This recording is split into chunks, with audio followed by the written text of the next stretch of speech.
I think the main point to drive a digital strategy in China is, first of all, to understand how important digital is in China.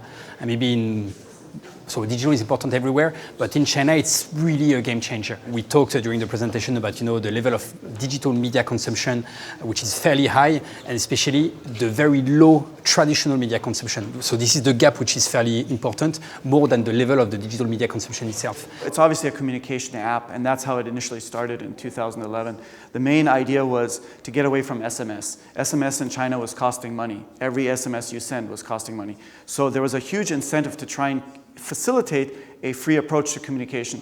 Communication apps such as WhatsApp, Line, Kakao, and WeChat led, I think, the way in trying to do that. And so WeChat just took it a step further by building this lifestyle ecosystem that revolves around the communication. For a brand to be strong on WeChat is very important. Just like outside of China, it's very important for a brand to be strong on Facebook. As far as I understand, WeChat, started also on the dating side a little bit, because you can shake your thing and see who are the women around you, who are the men around you, and somehow from a very social element of meeting people, it kind of grew as a platform, as a mobile platform, which is then today offering any kind of services.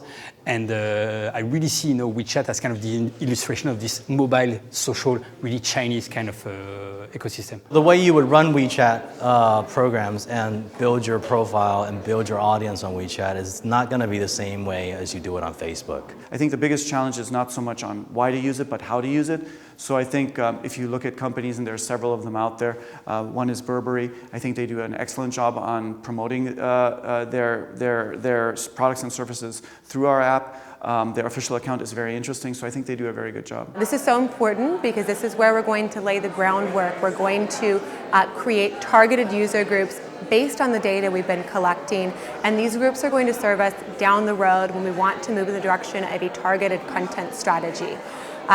Second point, we're going to look at influencers. This word keeps coming up, but again, it's so important in the China market. Why? Because paid influencers cost a fortune. Why? Because Chinese consumers are still very susceptible to word of mouth. And the idea is to look at your account and identify these individuals, engage with them, and transform them into brand ambassadors. We work with Weibo and we work with WeChat, and recently we have a great experience bringing 4 influencers to Madrid to describe what means Madrid for them.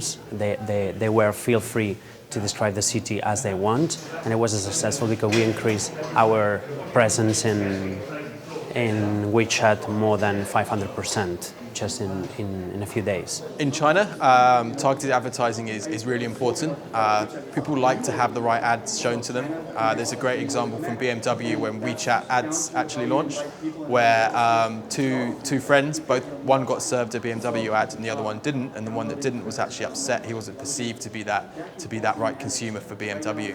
So it's very different to the West, where it can be quite skeptical.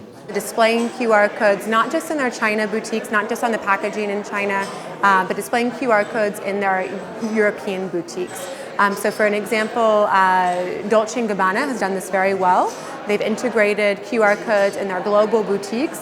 The staff have been trained. As Chinese customers come into the store, the staff have been trained to approach them, engage with them, and bring them onto the WeChat account. Like any other company in China, WeChat is a very important tool for us to acquire people, to build a fan base. We have a very popular subscription account with about 500,000 followers, where we have a very strong editorial team publishing up to 5 articles a day that get read, sometimes up to 5 million people reading an article.